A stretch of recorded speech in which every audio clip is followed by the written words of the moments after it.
Greetings, I'm Anna, and I'd like to share a significant episode from my life that led to my recent divorce. At 32 years old, I navigated the aftermath of my marriage with Charles, my now ex-husband. Our living conditions played a pivotal role in the unraveling of our marriage.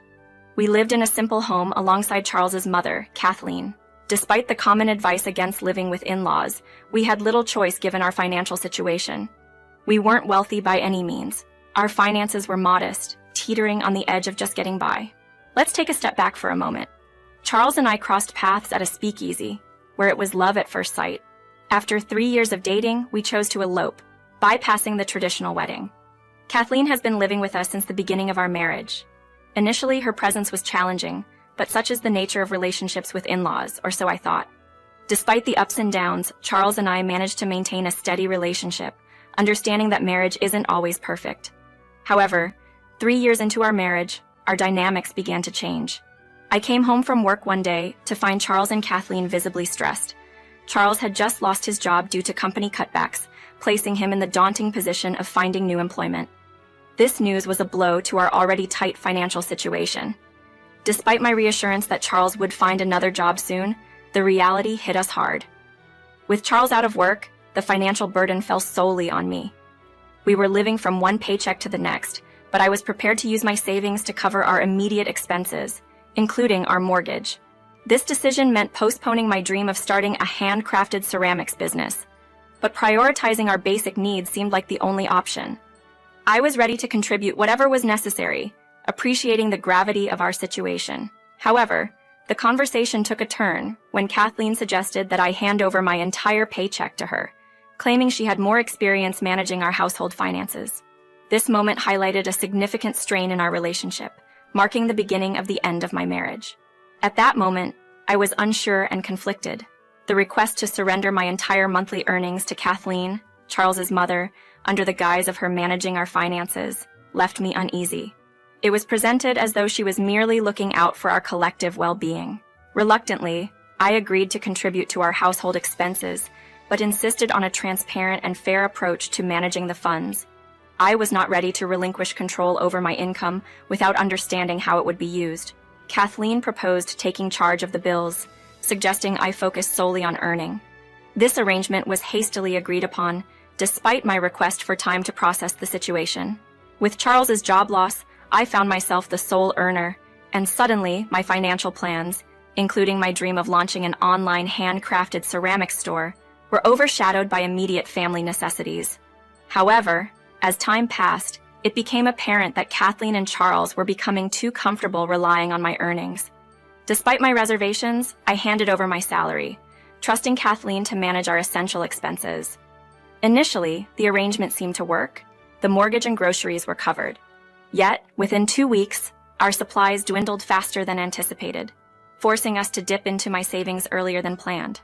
To my dismay, Charles and Kathleen's spending began to spiral.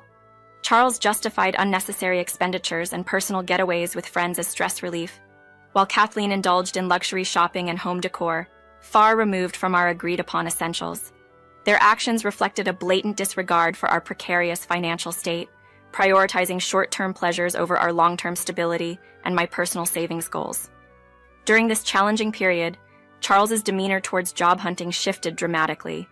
Instead of actively seeking employment, he seemed to embrace a carefree lifestyle, funded by my hard-earned money. This lack of effort and responsibility on his part was disheartening. Initially, I gave him the benefit of the doubt, understanding the need for a break after a job loss. However, as weeks turned into months without any sign of him looking for work, my patience wore thin. This situation is illuminated. The stark contrast between our attitudes towards financial management and responsibility. While I was striving to secure our future, even at the cost of my dreams, Charles and Kathleen appeared to prioritize their immediate desires and comforts, further straining our relationship and financial stability. A whole month slipped by, and Charles hadn't shown any inclination to start job hunting. The reality was that bills were piling up and my savings were dwindling. It was time for a heart-to-heart, so I approached Charles. "Charles, we need to have a serious conversation. I've noticed you haven't begun looking for work yet. When do you plan to start? Our savings are finite and we need to think about our future," I initiated, hoping to spark some urgency in him. He responded with a nonchalance that stung. "I'll start looking soon. Can't I just enjoy a moment's peace without being lectured?" I tried to explain my concerns more clearly. "I understand you need your space, but the money spent on your outings and your mom's shopping sprees is coming out of my pocket. It might help if you talk to her about limiting her expenses as well." Charles's frustration became evident as he retorted, "Don't act like you're in charge just because you're the one earning right now. I'll apply for jobs in my own time. Don't pressure me into doing things before I'm ready." I couldn't help but bring my aspirations into the conversation, hoping to find common ground. "Charles, my dreams are important too. It's not just about my ambitions. Starting my business could benefit all of us. But with our current financial bleed, I'm really worried about our future. Can you not see the bigger picture here and help out for our collective good?" His dismissive reply cut deep. "Save me your sob story, Anna. If you can't manage our simple needs, how do you plan to run a business? Perhaps your plans aren't as solid as you thought." "It's not about having a perfect plan, Charles. It's about making an effort. Something you should consider too, for the sake of all of us," I countered, trying to make him see reason. His next words were a clear dismissal. "I don't need a sermon from you, Anna. You don't run things here. Now, leave me alone. I want to watch TV in peace." Another month rolled by after our talk, and it was as if my words had evaporated the moment they were spoken. No job applications, no attempts to contribute, nothing but growing frustration for me.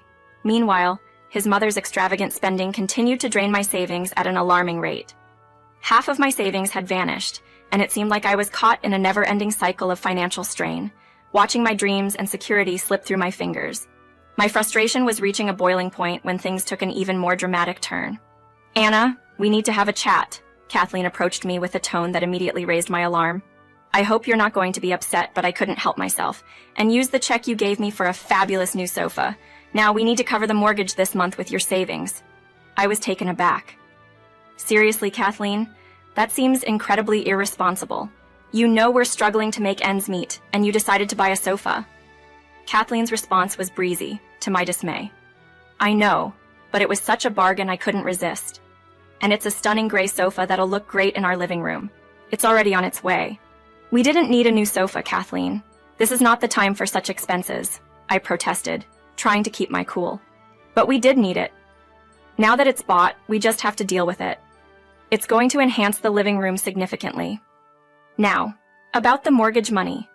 Her expectation for me to just cover the expenses because it was my job as the provider, especially as her daughter-in-law, was baffling.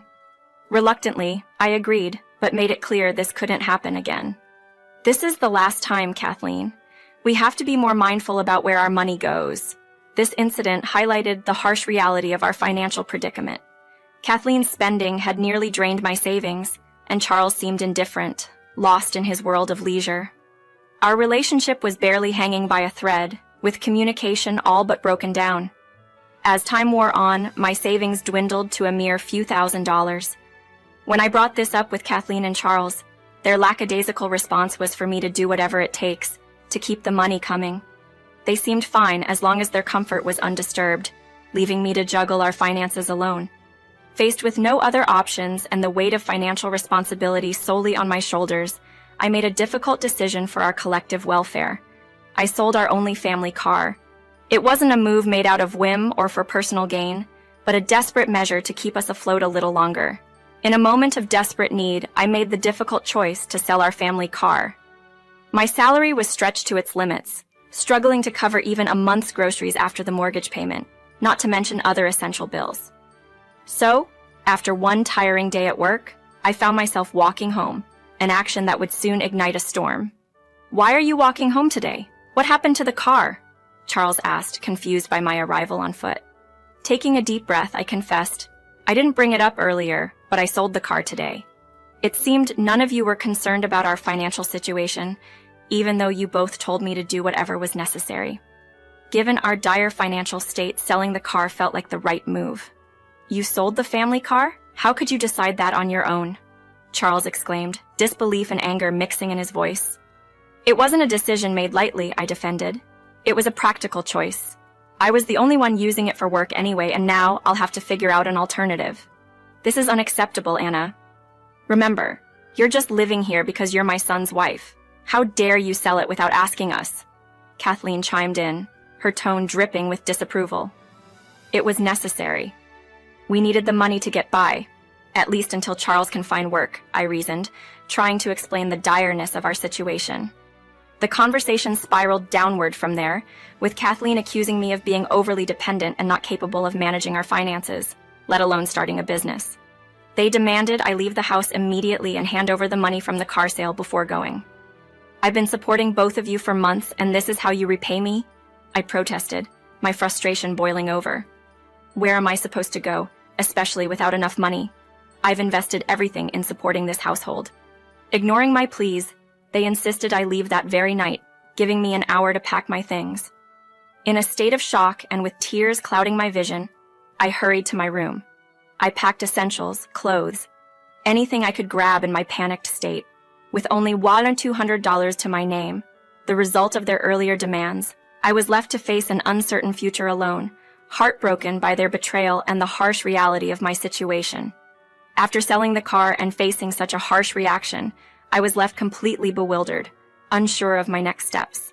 My circle of close friends was virtually non-existent, leaving me with the daunting prospect of reaching out to my father. Our relationship had been strained, to say the least, since my mother's passing, and we hadn't spoken since my wedding. With few alternatives, I decided to call my dad for help. Packing what little I had, I made my way to the bus station, purchasing a ticket with a heavy heart. The journey felt endless, stretching on for 5 hours until I finally arrived at my dad's doorstep. Nervous and uncertain, I knocked on the door, half expecting him to turn me away. "Hey Dad, it's me. I know we haven't seen each other in a while, and I never intended to just show up, but I didn't know where else to go," I managed to say when he answered. To my relief, he greeted me with concern rather than anger. "Oh, honey, hi. Are you okay? You look exhausted." "Don't worry about it. Come in. Let's catch up. I'll take your bags," he said, ushering me inside. The living room was a familiar sight, comforting even. My dad had kept up pictures of me and my mom, which was heartwarming to see. After settling in and getting a glass of water, we began to catch up. I opened up about everything that had happened. Charles losing his job, the financial pressure falling entirely on me, and the escalation that led to my being kicked out. Charles became too comfortable not working, and Kathleen. She just went through my savings like it was nothing. I tried talking to them, but it was like speaking to a wall. In the end, I sold our car to keep us afloat, but they kicked me out anyway. Now I'm here, without a plan or a place to go. I hate to ask, but could I stay for a few days to figure things out? I explained, feeling both vulnerable and relieved to finally share my burden. "That's terrible. How could they treat you like that?" My dad expressed his disbelief and sympathy. "Look, Anna, I know we haven't been close, especially since your mom passed away. I've been seeing a therapist trying to improve myself. And I've been thinking about reaching out to you these past few months." Hearing this was a small solace in the storm of my life. It seemed like, despite everything, I might have found a temporary haven and a chance to mend bridges with my dad. After everything that had happened, my dad admitted he hadn't dared to reach out to me before, feeling guilty for how we had grown apart.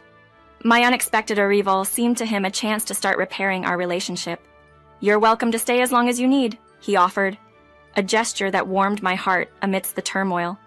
Grateful, I assured him I wouldn't impose for too long. Settling into my dad's home brought an initial awkwardness, given the long period we'd spent apart. Yet gradually we found ourselves easing into a comfortable rhythm, reconnecting in a way I hadn't anticipated. It was as if we were rediscovering our bond, making the atmosphere at home increasingly warm and familiar. In a turn of events, I ended up receiving a resignation letter from my job. My dad encouraged me to stay and look for new opportunities nearby. It wasn't something I had planned, but the idea of being close to him and rebuilding our relationship was appealing. Before long, our time together had us reminiscing, bringing back memories of the dad I knew in my teenage years. Then I landed a new job. Sharing the news with my dad brought a sense of achievement and gratitude. "That's fantastic, honey. I'm so proud of you," he beamed. In that moment of support, he even suggested investing in my dream of starting my own business.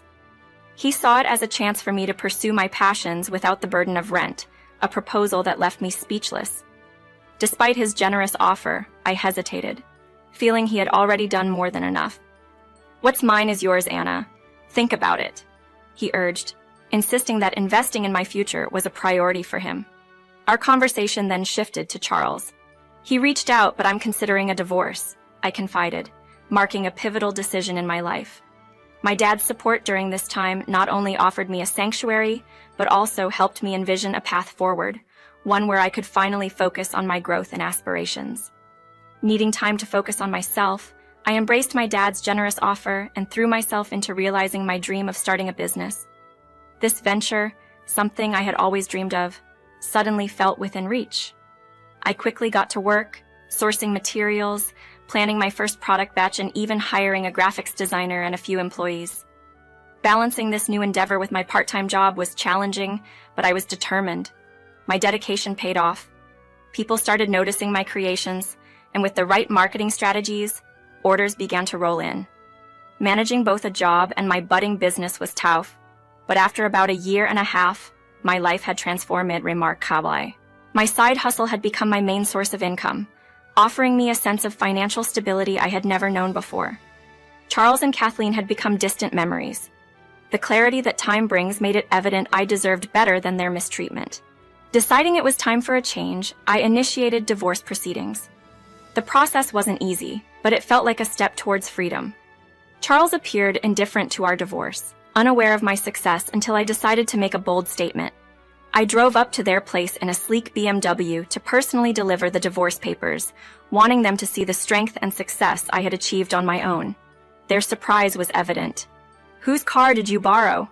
Or are you working for rich people now?" Charles sneered, unable to believe the car was mine. "That car is mine, and it's thanks to my nonsensical store," I replied, revealing the source of my newfound success. Their disbelief turned to envy and desperation as Charles confessed to their financial struggles, hinting at a desire for my help. The irony was not lost on me. These were the same people who had used me and discarded me when they saw fit. Now, facing their hardships, they were looking to me for assistance. But after everything, I couldn't bring myself to support them. My focus was on my own life and future. The satisfaction of showing them what I had achieved without their toxic influence was indescribable. It was a clear reminder that distancing myself from those who failed to value me was the best decision I had made. Climbing the success ladder, unburdened by their negativity, was a liberating experience. Life was too short to be held back by those who never appreciated my worth, and I was now free to pursue my dreams unencumbered.